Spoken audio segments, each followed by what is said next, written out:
Hello everyone, welcome to my channel. तो अभी हम बात करते हैं हमारी कम्युनिटी के अंदर चैप्टर 20 की नेक्स्ट टॉपिक की। तो अभी नेक्स्ट टॉपिक में हमारी कुछ बची हुई जो हमारी एजेंसियां हैं उनके बारे में बात करेंगे। तो अभी हमारी जो नेक्स्ट एजेंसी है वो है फोर्ड फाउंडेशन। तो अभी फोर्ड फाउंडेशन जो है वो किस तरीके से अपना सहयोग करती है हेल्थ में। तो इन्होंने बताया the Ford foundation as a help India in following respect. तो अभी फोर्ड फाउंडेशन जो भारत में निम्नलिखित क्षेत्र के अंदर जो हेल्प करती है, जैसे कि ओरिएंटेशन ट्रेनिंग कोर्स। तो वे जितने भी हमारे जो प्रशिक्षण देने वाले जो भी हमारी जो चीजें होती हैं, फोर्ड फाउंडेशन जो है उसमें सहायता करती है। ठीक है, ओरिएंटेशन ट्रेनिंग वगैरह जो दी जाती है उसके अंदर ये हमारी सहायता करती है, जैसे कि ओरिएंटेशन ट्रेनिंग सेंटर ऑफ सिंगरूर के अंदर है। ठीक है, नजफगढ़ के अंदर ये हमारी रहेगी।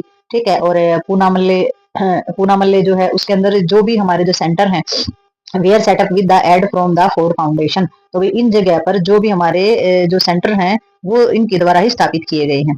ठीक है, और this centre provide short training course in the public health of medical paramedical personal from the over India. तो इसमें जो है ये जो सेंटर है, ये जो सेंटर प्रोवाइड हमारे किए गए हैं केंद्र जो यानी कि भारत में जो मेडिकल और जो पैरामेडिकल के जितने भी हमारे काम करने वाले जो वर्कर्स होते हैं उनके जन स्वास्थ्य का जो भी प्रशिक्षण जो भी ट्रेनिंग वगैरह दी जाती है वो सारी की सारी इनके द्वारा दी जाती है। जो शॉर्ट ट्रेनिंग कोर्स होते हैं पब्लिक हेल्थ को लेकर के मेडिकल और पैरामेडिकल के अंदर, वो सारे इन्हीं के द्वारा किए जाते हैं। ठीक है, नेक्स्ट हमारा रहता है इसमें रिसर्च कम एक्शन प्रोजेक्ट। तो अभी इसमें जो भी हमारे रिसर्च के में काम करने वाले जो साथ काम करने वाले जो उनकी परियोजनाएं जो प्रोजेक्ट होते हैं उनके बारे में।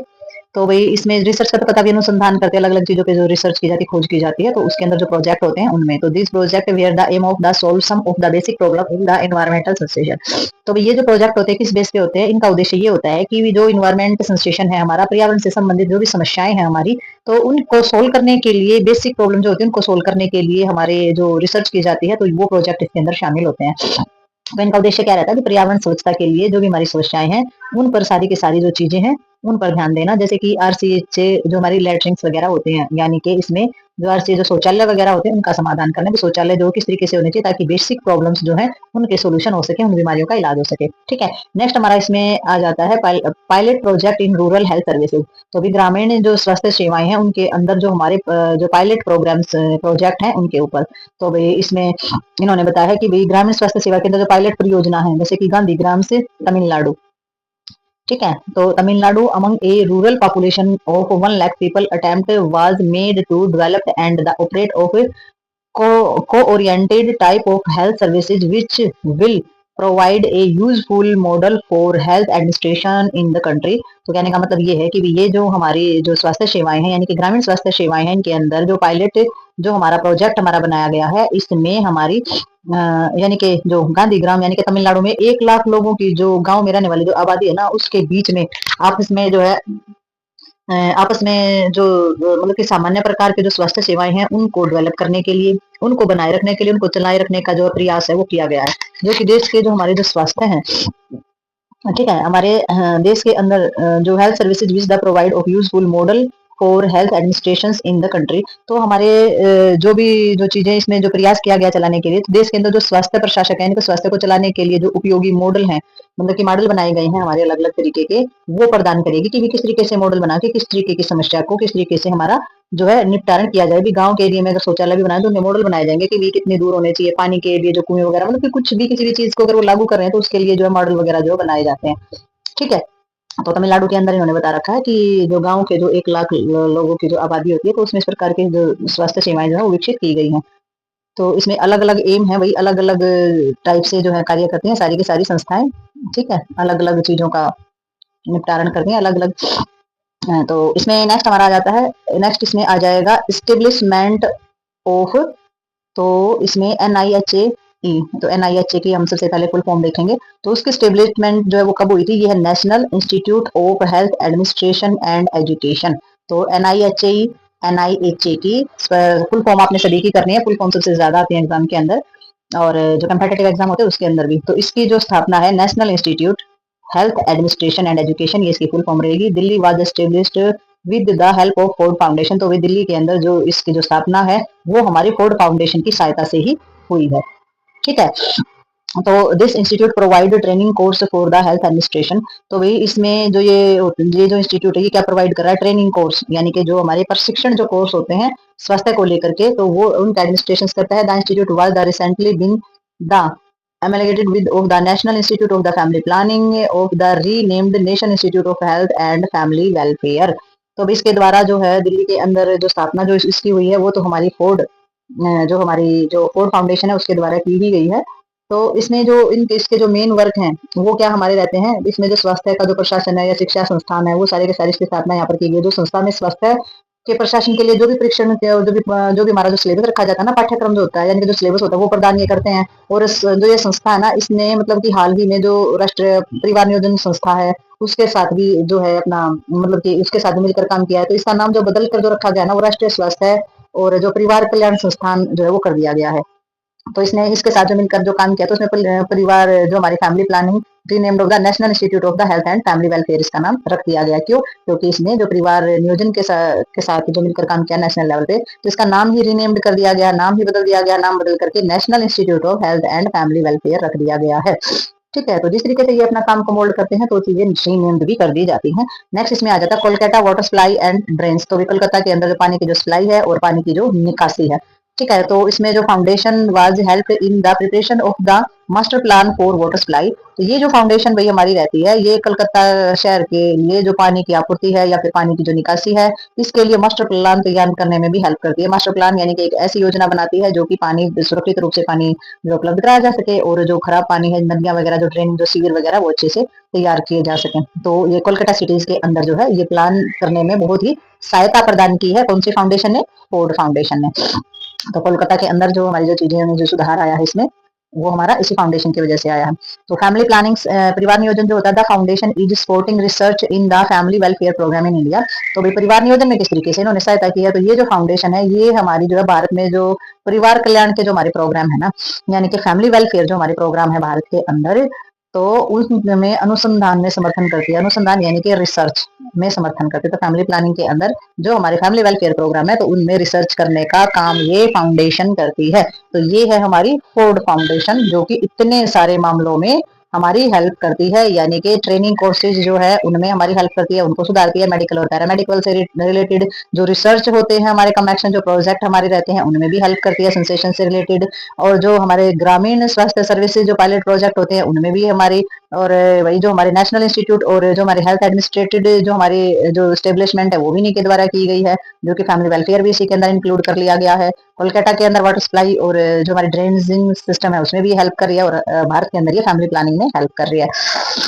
उस पर रिसर्च करती है और नई नई चीजों का समाधान करती है, छोटी छोटी समस्याओं के साथ उनका मतलब कि समाधान निकालती है ये फोर्ड फाउंडेशन। तो नेक्स्ट देखते हैं इसके अंदर हम। तो अभी नेक्स्ट इसमें आया है हमारा CARE यानी कि केयर भी इसको बोल देते हैं। तो भाई ये जो है इसकी फुल फॉर्म रहती है केयर की cooperative for assistant and the relief everywhere. तो ये इसकी फुल फॉर्म है हमारी केयर की और ये जो है नॉन प्रॉफिट ऑर्गेनाइजेशन बोली जाती है। भाई नॉन प्रॉफिट ऑर्गेनाइजेशन का मतलब क्या हो जाता है कि भाई ये एक ऐसी संस्था है जो कि कैसी है, लाभ नहीं है, जिसके अंदर नॉन प्रॉफिट है, फायदा नहीं है। It was created in 1945 for the immediate purpose of the sending food and American donor to needy people in other countries. तो ये जो संस्था है ये 1945 में हमारी लागू की गई थी और इसका इमीडिएट पर्पज क्या था इसमें, तो भाई इसमें जो अमेरिका में जो लोग थे ना जो डोनर लोग थे यानी कि डोनेट करते थे जो चंदा वगैरह जो देते थे, तो अमेरिका में जो डोनर थे उन्हें जो दूसरे लोगों को जो जरूरतमंद लोग थे ना उनको भोजन पहुंचाने के लिए उद्देश्य से ये हमारी बनाई गई थी कि भाई फूड जो है वो उनको पहुंचा। इसका उद्देश्य क्या था, sending the food of the American donor. तो भाई जो अमेरिका में डोनेट करने वाले लोग थे, चंदा देने वाले जो लोग थे उनके द्वारा मतलब कि किसी भी देश में जरूरतमंद जो लोग हैं जिनको खाना नहीं मिलता तो उनकी हेल्प करना था एक तरीके से देखा जाए तो। ठीक है, तो केयर जो है begins its operation in India in 1950। तो भारत के अंदर ये जो शुरू की गई थी तो 1950 में इसका की शुरुआत हुई थी, लागू हुई थी। और 1961 CARE is helping India in the mid day meal scheme of primary children.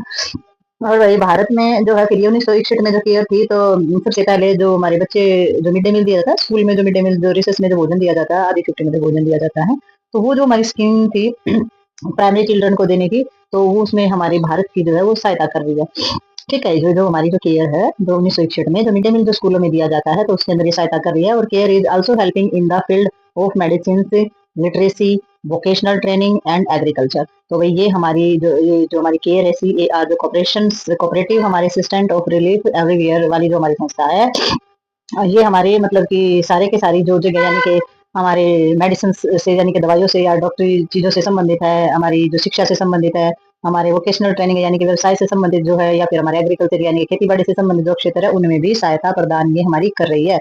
ठीक है, तो ये इतनी सारी चीजों में हेल्प कर रही है। In India care supported activities include concentration of the orthogenesis cooperative and the popularizations। तो भाई इसके अंदर क्या है कि भाई हमारे भारत में जो है ना, भारत में जो हमारे केयर के द्वारा जो भी जो मतलब कि सहयोग है उसमें सारी की सारी जो एक्टिविटीज हैं, जैसे कि इसमें आ जाता है कंस्ट्रक्शन ऑफ द ऑर्फनेज यानी कि जो अनाथालय जो हमारे होते हैं, अनाथालयों का निर्माण करना। ठीक है, तो इसमें जो एक्टिविटी जो हमारी केयर के द्वारा दी गई है, तो उसमें सबसे पहले अनाथालयों का निर्माण ये करते हैं, और जो हमारा कॉपरेशन ऑफ द पॉपुलाइजेशन से, और भी जो जागरूकता जो होती है उसमें जो जागरूकता का जो अभियान है वो भी हमारा शामिल किया गया है। ठीक है, तो केयर किस किस में हमारी वो करे, इस तरीके से अगर देखा जाए तो हम देख सकते हैं कि भी अमेरिका के जो हमारी जो चीजें हैं तो उनके ऊपर हम इस तरीके से तो डिपेंड हो गए हैं, क्योंकि अमेरिका अगर सहायता भेजना बंद कर दे तो क्या इंडिया की पॉपुलेशन भूखी मरेगी। समझने वाली बात है ना, जो मिड डे मील जो दिया गया अगर वो बंद हो जाए बच्चों का, तो उसमें फिर क्या रहेगा, तो इसका मतलब हमारा देश समर्थ नहीं है, पॉपुलेशन ज्यादा है, हमारे देश की इकोनॉमी कम है। ठीक है, तो ये सारी चीजें दर्शाती है कि हमारा देश जो है पेट भरने के लिए भी दूसरे देशों के पे आश्रित है, इसलिए डेवलप होना बहुत ज्यादा जरूरी है। ठीक है, तो ये जो है होते हैं देश जो होते हैं वो एक दूसरे की आर्थिक मदद जो है इस तरीके से की जाती है। ये जो एजेंसियां होती हैं आर्थिक और सामाजिक रूप से पूरी की पूरी जो हेल्प जो है एजेंसी एक दूसरे की करती हैं, इमरजेंसी के अंदर भी और वैसे भी। तो इसके द्वारा जो है जो इसकी एक्टिविटी है वो अनाथालय वगैरह का निर्माण करती है, ताकि जो बच्चे ऐसे बच्चे हैं जिनका कोई भी नहीं है उनको एक ही जगह पर रखा जाए, उनको एजुकेशन और जो भोजन है उनकी व्यवस्था अच्छे से की जा सके। ठीक है, तो नेक्स्ट देखते हैं इसमें हम। अब इसमें आ जाता है हमारा इम्प्रूव्ड एग्रीकल्चर इम्प्लीमेंट्स। तो भाई इसमें जो है हमारा एग्रीकल्चर की जो चीजें हैं उनको इम्प्लीमेंट करती है, और इम्प्लीमेंट करने का काम ये हमारा करता है। और इसमें 1961 में जो है CARE is the helping India with the provision of mid day free lunch to school children, CARE distribute dry milk, wheat, rice, corn, cotton seed oils other food stuff donate by the US government under under title third of public law 480। तो भी इन्होंने बताया कि भाई जो हमारे 1961 में जो केयर वाली जो हमारी संस्था है, तो वो हमारी उन्होंने जैसे कि हमारी हेल्प किसमें की है, इंडिया की जो हमारे मिड डे मील जो दिया जाता है ना बच्चों को, जो रिसेस या आधी छुट्टी के टाइम जो हमारा लंच दिया जाता है स्कूलों में, तो फ्री वो लंच प्रोवाइड करती है, और ये डिस्ट्रीब्यूट करती है, जैसे कि सूखा दूध है, गेहूं है, चावल है, ठीक है, मक्का है, या फिर जो हमारे कॉटन सीड का जो हमारा ऑयल है, तो वो सारी की सारी चीजें और भी ज्यादा जो फूड स्टफ खाने पीने की जो भी हमारी चीजें रहती है वो डोनेट किया जाता है। जो अमेरिका की जो गवर्नमेंट है ना उसके अंडर ये हमारा पब्लिक लॉ है, बनाया गया है कि वे लोगों के लिए जो ये कानून जो है ये हमारा बनाया गया यूएस गवर्नमेंट के द्वारा, ये हमारा दिया जाता है, और ये डोनेट की जाती है सारी की सारी चीजें जो कि पब्लिक तक पहुंचाई जाती है। तो नेक्स्ट हमारा इसके अंदर आ जाता है रेड क्रॉस। तो रेड क्रॉस जो हमारा रहता है ये हमारी किस तरीके की संस्था होती है, रेड क्रॉस जो है नॉन पॉलिटिकल और नॉन ऑफिशियल हमारी रहती है, यानी कि ना तो ये हमारी राजनीतिक है और ना ही हमारी सरकारी है। तो इंटरनेशनल जो humanities organisations devote to the services of the mankind in peace and war. तो ये जो हमारी संस्था होती है ये इस तरीके की होती है, जो अंतरराष्ट्रीय मानवीकरण हमारी ये संस्था रहती है, जो कि वो सेवाएं देती है जो लोगों के कल्याण के लिए होती है और युद्ध के समय लोगों की मदद करती है। तो it was founded by the Swiss businessman. तो ये जो इसकी जो स्थापना की गई थी, एक स्विस जो बिजनेसमैन था यानी कि व्यवसायी था, व्यापार करने वाला जो था, जिसका नाम था हेनरी डुनेट, जिसने 1864 में इसकी स्थापना की थी। यानी कि इसकी जो स्थापना थी वो 1864 में हेनरी डुनेट के द्वारा की गई थी, जो कि एक बिजनेसमैन था, कि भाई जो युद्ध में जो लोगों को जो नुकसान पहुंचता है, सैनिक वगैरह हमारे जो होते हैं, तो उनको किसी न किसी तरीके से संभाला जाए, तो ऐसी एक संस्था बनाई गई थी, जिसमें India red cross was established in 1920 with the triple objective of the improvement of health, prevention of disease and the mitigation of suffering. तो वही जो हमारा इंडियन रेड क्रॉस था ये हमारा इंडिया के अंदर 1920 में हमारा स्टार्ट किया गया था। 3 ऑब्जेक्ट इसके अंदर रखे गए थे कि हेल्थ को इम्प्रूव करना, और बीमारियों में रोकथाम करना, और पीड़ा से जो लोग गुजर रहे होते हैं उनकी हेल्प करना। तो peace time of society provide of the military hospital and newspaper and periodicals, या फिर हमारा musical instrument and other comfort goods. और जो हमारे सैनिक होते थे जो लड़ते हैं युद्ध के अंदर, तो हॉस्पिटल में जो होते हैं एडमिट, तो उनके लिए बहुत सारी चीजों का प्रबंध करना, कंफर्ट चीजें उनके तक पहुंचाना, मनोरंजन के साधन या संगीत वगैरह के जो इंस्ट्रूमेंट वगैरह होते हैं, न्यूज़पेपर है, पत्रिकाएं, वो उन तक पहुंचाना ताकि वो कंफर्ट महसूस कर सकें। और these is a red cross home at Bangalore and disabled of the ex-servicemen during the disaster of famine of earthquake, and red cross supply vitamins tablet और cod liver oil and the 100 other items. तो भाई इसमें जो हमारा जो ये red cross जो रहता है ये हमारे बेंगलोर में जितने भी हमारे विकलांग सैनिक थे ना, जो भी हमारे यानी कि जो हमारे अपाहिज हो गए थे जो सैनिक जो युद्ध के दौरान, तो उन सभी को रहने के लिए इन्होंने आवास प्रदान किया है, होम दिए हुए हैं, रेड क्रॉस के द्वारा उनको घर दिए गए हैं जो कि लोग अपाहिज हो गए हैं युद्ध के दौरान। और इसमें जैसे कि किसी भी तरीके की आपदा आ गई है, ठीक है, यानी कि किसी भी तरीके जैसे कि भूकंप है या अकाल पड़ रहा है तो उसके दौरान जो रेड क्रॉस जो होती है वो विटामिन की गोली वगैरह या फिर हमारे जो कार्ड लीवर ऑयल है तो कई तरीके की जो चीजें हैं वो भी हमारा उपलब्ध कराता है। तो ये जो सेवाएं होती है रेड क्रॉस के द्वारा ही हमारी दी जाती हैं। और इसमें जो रेड क्रॉस जो होती है done of the funding work of the development of MCH of India, और भारत के अंदर ये जो है माँ और बच्चे की जो स्वास्थ्य सेवाएं होती है उनके डेवलपमेंट के लिए काम करती है, यानी कि उनके विकास के लिए सहायता करती है भारत की। और junior red cross train boy and girls of activities like the village uplift first aid and the anti epidemic work. तो भी जो जूनियर रेड क्रॉस होता है उसके अंदर जो लड़के और लड़कियां होती हैं उनको ट्रेन किया जाता है, और उनकी जो एक्टिविटी होती है कि गाँव की जो जीवन होता है, गांव का जो एरिया होता है उसमें विलेज में जाएं और उनके चीजों को अपलिफ्ट करें, यानी कि जो उन गांव के उत्थान के लिए काम करें। और जो प्राइमरी हेल्थ केयर होती है, फर्स्ट एड जो दी जाती है, या फिर एपेंडेमिक चीजों को यानी कि महामारी को रोकने के लिए जो काम किया जाता है तो वो सारा का सारा जो काम होता है वो जूनियर रेड क्रॉस के द्वारा किया जाता है, उनको स्पेशल ट्रेंड किया जाता है इस काम के लिए।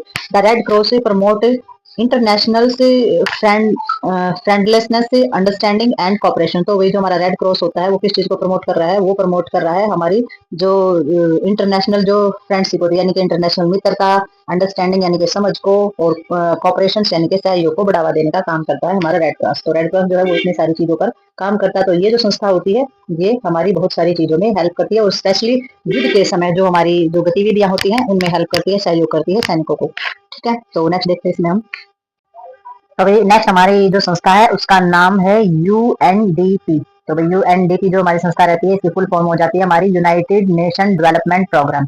ठीक है, और ये जो थी भाई ये स्टेब्लिश की गई थी 1966 में। ठीक है, तो संस्था का नाम रहेगा United United United nation development programme. तो इसमें क्या रहता है, इसमें जो संयुक्त राष्ट्र विकास कार्यक्रम हम इनको बोलते हैं। ठीक है, और 1966 में इसको जो स्थापित किया गया था, it is the main sources of fund for the technical corporation. तो इसका जो मेन जो इसका जो सोर्सेज है ये एक जो मेन सोर्सेज है यानी कि एक मुख्य स्रोत है किस चीज का, टेक्निकल फंड, यानी कि जो हमारे टेक्निकल जो सहयोग होता है ना, धन का मुख्य स्रोत हमारा ये माना जाता है। ये जो संस्था होती है ये टेक्निकल चीजों में सबसे ज्यादा फंड जो है वो देती है। और the member country rich and poor और an UN meet annually and the plays contributions to the UNDP। तो इन्होंने बताया कि भी जो हमारी हमारी मतलब कि जो संयुक्त राष्ट्र के जितने सदस्य है ना देश में, चाहे वो धनी हो चाहे वो गरीब हो, ठीक है, चाहे वो रिच हो और चाहे वो पुअर हो, ठीक है, धनी हो चाहे गरीब हो, वो हर साल मिलते हैं। यूनी मीट एनुअली, यानी कि जो भी देश के जो सदस्य हैं जो हमारे संयुक्त राष्ट्र के यानी कि यूनाइटेड नेशन के जितने भी सदस्य बने हुए हैं, चाहे वो अमीर हो या वो गरीब हो, लेकिन वो हर साल मिलते हैं। और इसमें यूएनडीपी में योगदान देने का जो है संकल्प लेते हैं कि भी हम जो है हर साल मिलेंगे और हर साल इसमें क्या करेंगे, कॉन्ट्रीब्यूशन करेंगे, योगदान करेंगे। ठीक है, तो गरीब हो या अमीर उनको आना ही पड़ेगा, योगदान करना ही पड़ेगा। तो इस तरीके का संकल्प जो है वो लेते हैं। The basic objective of UNDP in the help poorer nations develop their human and natural resources more fully. तो भाई इसमें जो यूएनडीपी है उसका जो मेन ऑब्जेक्ट जो है, उद्देश्य जो है वो गरीब देशों को उनके जो हमारा जो डेवलपमेंट ऑफ द ह्यूमंस यानी कि जो इंसान होते हैं वो, और जो हमारे नेचुरल रिसोर्सेज होते हैं, प्रकृति जितने संसाधन होते हैं उनका पूर्ण विकास करने में सहायता करता है। तो इसका मेन काम क्या हुआ, यानी कि नेशन डेवलपमेंट प्रोग्राम्स का ये रहता है कि भी ये हेल्प करते हैं जो भी जो मूल रूप से जो गरीब देश हैं, तो गरीब देशों में लोग हैं या फिर उनके जो प्राकृतिक साधन है उनके विकास के लिए ये बहुत ज्यादा हेल्प करते हैं। UNDP project cover virtually with economic and social sector, agriculture, education, science and health. तो इसका जो है यूएनडीपी जो है इसकी जितनी भी हमारी योजनाएं होती है ना लगभग हमारी सारी की सारी इन चीजों के बेस्ड होती है। आर्थिक स्थिति है, सामाजिक क्षेत्र है, सारे के सारे उनको कवर करती है। सामाजिक क्षेत्र में जैसे कि हमारी जो खेती बाड़ी है, शिक्षा है और स्वास्थ्य है, साइंस ऑफ एंड हेल्थ, तो इन सभी चीजों पर जो है ये काम करती है। यही इसके मेन प्रोजेक्ट होते हैं, इन्हीं पर परियोजनाएं ये हमारी करती है। It also cover hospital administration, nursing services and health man power development. और क्या, और इन चीजों को भी ये कवर करती है जैसे कि अस्पताल में एडमिनिस्ट्रेशन की जो हमारी चीजें रहती हैं, ठीक है, अस्पताल से संबंधित जो नर्सों के नर्स जो सेवाएं देती है उससे संबंधित, या फिर स्वास्थ्य से संबंधित जितने भी हमारे जो मैन पावर डेवलपमेंट जो होती है, जितने भी हमारे संसाधन होते हैं विकास से संबंधित, वो सारे के सारे भी इसके अंदर शामिल होते हैं। तो इन सभी चीजों के लिए ये उद्देश्य जो है ये लेकर के चलती हैं। और ये पहले तो ये फंड को इकट्ठा करते हैं और फिर जो गरीब जो देश होते हैं हमारे उनका पूर्ण रूप से लोगों का और प्राकृतिक संसाधनों के विकास करने में ये हमारी हेल्प करती है। ठीक है, इमरजेंसी में। तो नेक्स्ट देखते हैं इसमें हम। तो भाई अब तक हमने देखा कि भी हमारी जो सारी जो एजेंसियां हैं वो किस तरीके से काम कर रही हैं, हमारी संस्थाएं। अब हम देखेंगे वर्ल्ड बैंक के बारे में, यानी कि विश्व का जो बैंक है वो किस तरीके से काम करता है। The World Bank is the specialised agency of an UN. तो भाई जो हमारा यूनाइटेड नेशन है ठीक है, उसका जो बिल्कुल एक बहुत ही स्पेशल यानी कि विशेष एजेंसी है वर्ल्ड बैंक। ठीक है, तो जो वर्ल्ड बैंक है वो हमारे जो यूनाइटेड नेशन है यानी कि जो संयुक्त राष्ट्र है उसकी एक विशेष एजेंसी है, और its function is a provide financial and technical assistance for the environment. ठीक है, तो इन्होंने बताया है कि भाई जो ये इसका काम क्या रहता है, इसका काम ये है कि भाई ये डेवलप करता है, किस चीज को डेवलप करता है, ये डेवलप करेगा सारी की सारी हमारी फाइनेंशियल जरूरत जितनी होती है, पैसों से संबंधित जो जरूरत होती है, तो फाइनेंशियल चीजें हैं या फिर तकनीक से संबंधित जो भी सहायता होती है वो सारी की सारी प्रदान करता है। तो वर्ल्ड बैंक है तो सारी की सारी फाइनेंशियल प्रॉब्लम तो ये करेगा ही करेगा सॉल्व। ठीक है, तो वही नेक्स्ट हमारी इसके अंदर आ जाती है, जैसे कि of it less developed countries number countries. तो भी उन्होंने बताया है कि ये अपने जो मतलब कि जो डेवलप कंट्री नंबर कंट्री तो विकासशील जो भी हमारे जो सदस्य होते हैं देशों को वो सहायता प्रदान करता है। ठीक है, अपने कम विकसित जो सदस्य देश होते हैं ना यानी कि सबका ग्रुप होता है, लेकिन जो देश कम डेवलप होते हैं ना उन देशों की सहायता प्रदान करता है, उन देशों को फाइनेंशियल जो है वो हेल्प करता है। एक तो होता है पूरे डेवलप है देश उनको नहीं, जो बिल्कुल गरीब रह जाते हैं सहायता उन्हीं को करी जाती है। It is sports project designed to raise living standards, और इसमें agriculture education rural development industry energy and the electric power. तो भाई इसके अंदर जो है सारी की सारी मतलब कि जीवन स्तर को अच्छा करने के लिए sport of the project design the rise living standard. तो भी जीवन स्तर को राइज करने के लिए जो है बेहतर बनाने के लिए जो भी उद्देश्य से बनाई गई जितनी भी हमारी प्लानिंग है उनका समर्थन करता है। यानी कि जितनी भी हमने प्लानिंग करके चले ना, जितनी भी डिजाइन की हमने चीजें की भी स्वास्थ्य के लिए ये एजेंसियां की जाए, ये स्वास्थ्य प्रोग्राम किए जाए, ये चीजें लागू की जाए। ठीक है, तो उन सभी चीजों में ये हमारी हेल्प करता है, सपोर्ट करता है कि हाँ ये जो चीजें लागू की गई हैं उनमें सपोर्ट किस तरीके से करेगा, फाइनेंशियल तरीके से और टेक्निक तरीके से, यानी कि उनके लिए जो भी मशीनीकरण की चीजों की जरूरत होती है, जितनी भी पैसे की जरूरत होती है, तो वो सारी की सारी उन चीजों में हेल्प करता है। और वो जो हमारी जो चीजें जो प्रोजेक्ट जो है वो कौन कौन से, जैसे कि एग्रीकल्चर खेती बाड़ी को बढ़ावा देने के लिए, खेती बाड़ी को अच्छा करने के लिए, शिक्षा में किस किस तरीके से नया सुधार लाया जाए, रूरल डेवलपमेंट जो ग्रामीण जो विकास होता है उनमें सारी हेल्प करते हैं। जैसे कि हमारी इंडस्ट्री है यानी कि उद्योग धंधे हैं, ऊर्जा वगैरह है या फिर इलेक्ट्रिक पावर है, बिजली वगैरह की जो चीजें हैं, तो इन सभी चीजों में ये बहुत ज्यादा हेल्प करता है और फाइनेंशियल और टेक्निक तरीके से हमारा वर्ल्ड बैंक जो है वो हेल्प करता है। ठीक है, तो भाई ये जो हमारा टॉपिक था इस लेसन से संबंधित, ये टॉपिक जो है ये हमारा होता है यहीं पर कंप्लीट। ठीक है, तो मतलब जो भी हमारा एजेंसियों से संबंधित ये हमारा टॉपिक रहा, इसमें हमने सारी की सारी एजेंसी और उनके जो फंक्शन होते हैं और किस किस सन में वो किसके द्वारा लागू की गई हैं, कौन कौन से उद्देश्य उनके रहे हैं, तो वो सारे हम इसके अंदर क्लियर कर चुके हैं। ठीक है, तो भाई ये हमारी लास्ट वीडियो है और ये हमारी लेसन की लास्ट वीडियो है, 20 लेसन की भी लास्ट वीडियो और ये हमारे सब्जेक्ट की भी लास्ट वीडियो। तो भाई हमारे 20 लेसन कम्युनिटी के अंदर कंप्लीट हो चुके हैं। ठीक है, तो ये हमारी बुक कंप्लीट हो चुकी है यहाँ पर। तो फिर इसी बात पे मिलते हैं नेक्स्ट सब्जेक्ट और नेक्स्ट वीडियो और नेक्स्ट टॉपिक के साथ। तब तक के लिए like share subscribe and comments करते रहिए। Bye bye.